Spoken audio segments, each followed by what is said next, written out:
Debaki, and this is Cupcake. She's here to help me speak and survive. Now, just to note, being successful in almost anything means stepping out of your comfort zone. And this is so far out of my comfort zone that it might as well be in a completely different dimension. So that's why I brought a cheat sheet. I'm sure I'll look ridiculous, but that's okay. So the handouts are just examples of a couple of old covers that I duct taped together, and then the newer covers that are a little more eye-catching. They say don't judge a book by its cover, but people do. So I just thought those might be interesting to take a little peek at. Did you get your notebook back? So this is my book, To Save Two Worlds is Twice as Much Fun, because saving one world is boring. And it's the first full-length novel I ever finished. This particular series is my Worlds of Kilter series, and it's a lot of goofy, funny, punny adventure. And since I conveniently have it here, I'll read you an example of a mediocre blurb, but it's at least better than the original.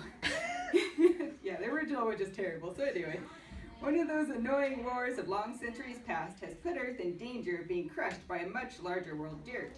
A magical barrier was created to keep them apart. That barrier is now weakening, its power source dying. If it fails, the results will be cataclysmic for both worlds. A new power source must be found before it's too late. Barely above 6 inches in height, Kale of the Leaf is an unlikely candidate for such an enormous mission, but he gets stuck with the job whether he wants it or not. He already has unbalanced power that fills him with anxiety and sets him apart from his people. He didn't need the impending end of the worlds to add to his problem. Perhaps with the help of a few unexpected allies, he can make it from one world to the other and back again alive.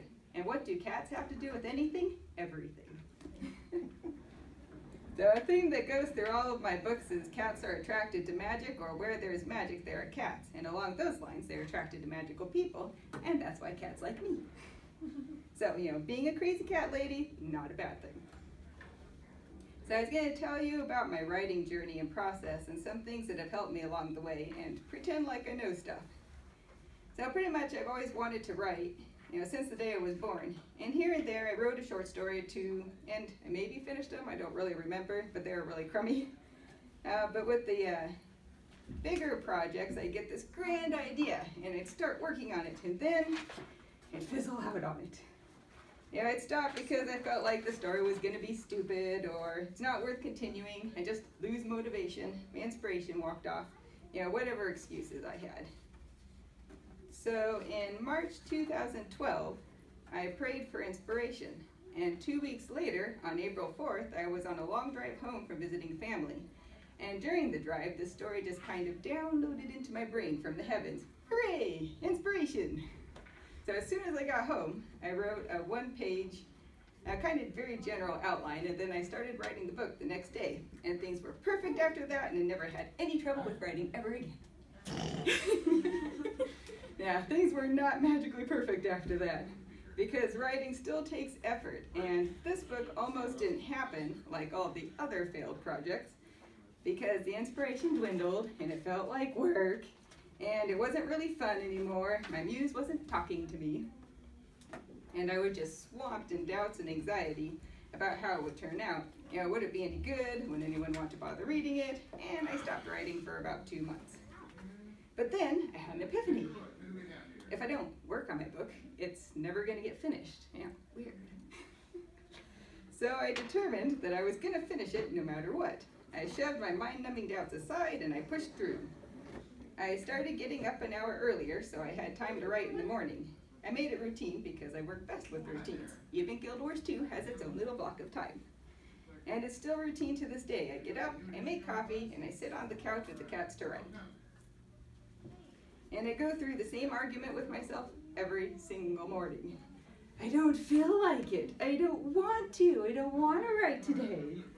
But I make myself open the word program thingy, and I make myself write. I have very tiny goals for each day. I have to write at least one sentence. That's it. Just one sentence. But once I get started, usually it turns into at least a paragraph, sometimes a page. So I usually write about 300 to 500 words a day, and that's not very much, but at least it gets me, you know, to the finish line. So I like that part. I had to find my own way of doing things. For example, I don't do long, complicated outlines, if I use one at all. If that works for you, great. I get stuck with outlines.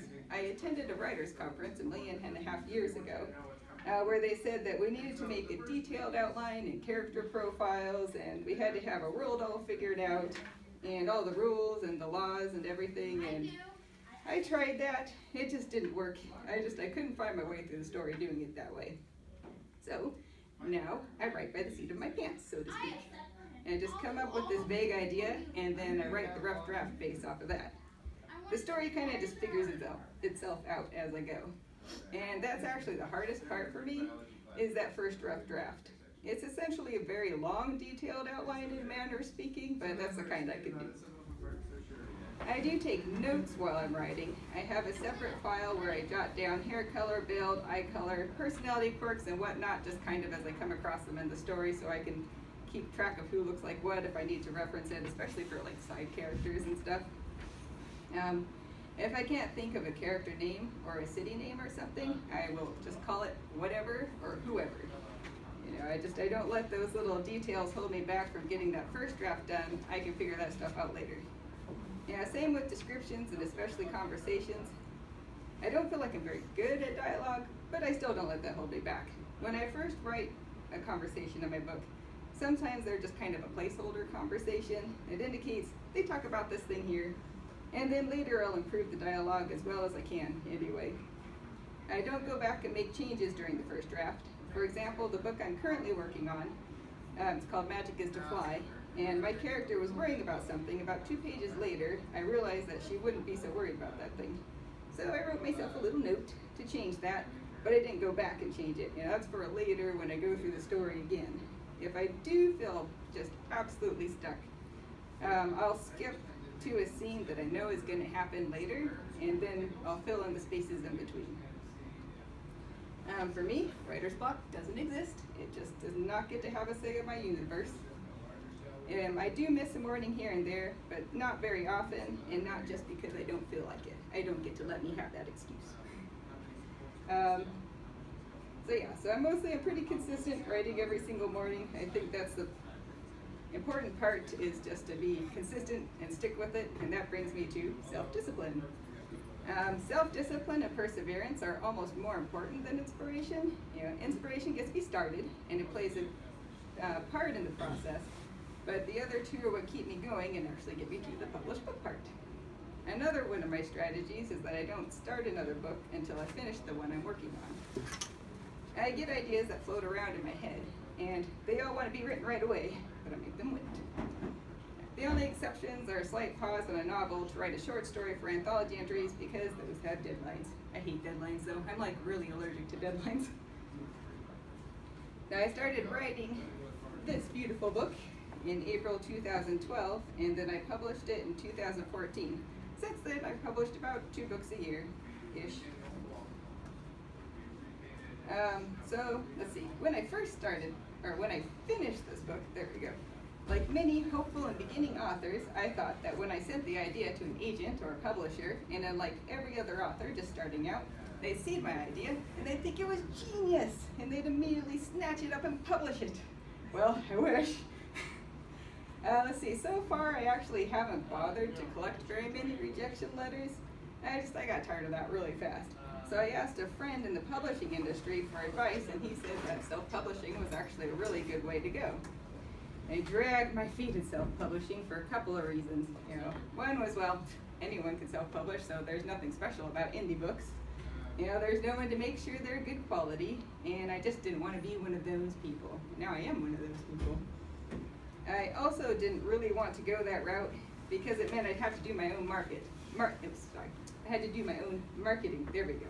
And I despise marketing, but I do it anyway. Yeah, like I said, I got tired of waiting on those rejection letters. So I decided to try self-publishing. And it's been a bit of a rough road and a constant fight through anxiety, but you know, if I hadn't started down that road, I wouldn't be where I am now with 10 books published and a million more on the way. I've made mistakes, and it's been a constant learning process, and that's okay. It's just all part of the journey. If I didn't start somewhere, I wouldn't get anywhere. And that's another example of not letting myself be stopped. If I had waited on an agent or publisher to accept me, I probably would have given up by now, but now I can tell me yes, and no one can tell me no.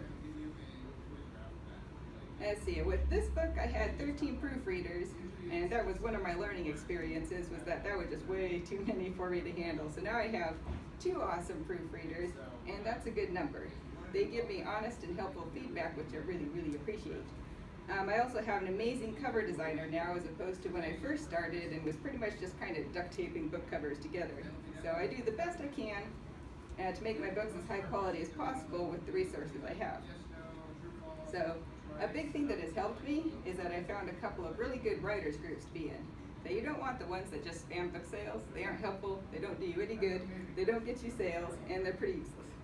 So what you want is a good group that restricts book sale posts. You want a group with helpful and meaningful interaction that you can learn from. So which group? Are you talking about Fellowship of Fantasy on Facebook? Yeah, that's the primary one. Okay. So yeah, Fellowship of Fantasy on Facebook has been super, super helpful for me. I absolutely love them. And that brings me to critique. It hurts so much. I still fear critique, but I've also managed to get around that to a certain extent because it's huge. And it's super important to be able to handle critique.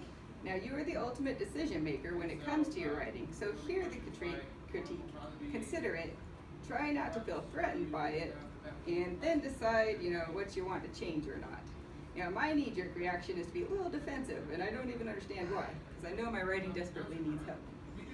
But for some reason, I still have that impulse. So I prefer to get critique in writing, so I can look at it and think about it, and rage about it, with only the cats for my audience. Then I have to breathe and absorb it and ponder it, and then decide if I agree or not, or even if I don't agree, are they right anyway?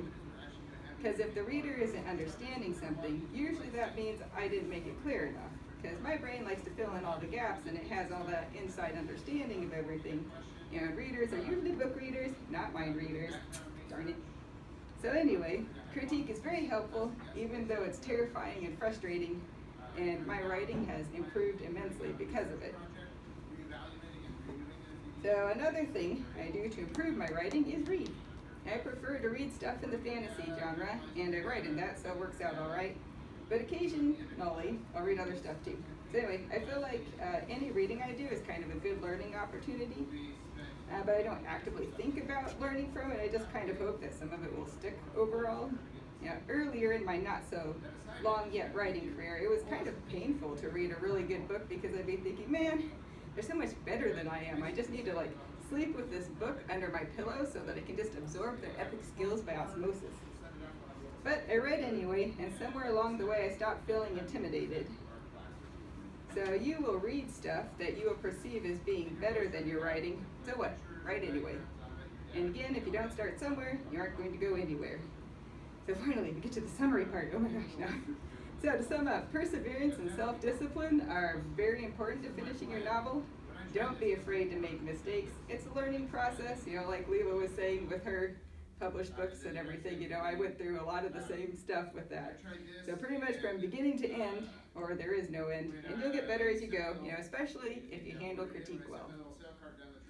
And, find what works best for you. Outlines, no outlines, partial outlines, coffee or tea, very important to have that caffeine. And join a beneficial writing group, either online or in person, and read lots of books. And most importantly, Cats and Dragons are awesome.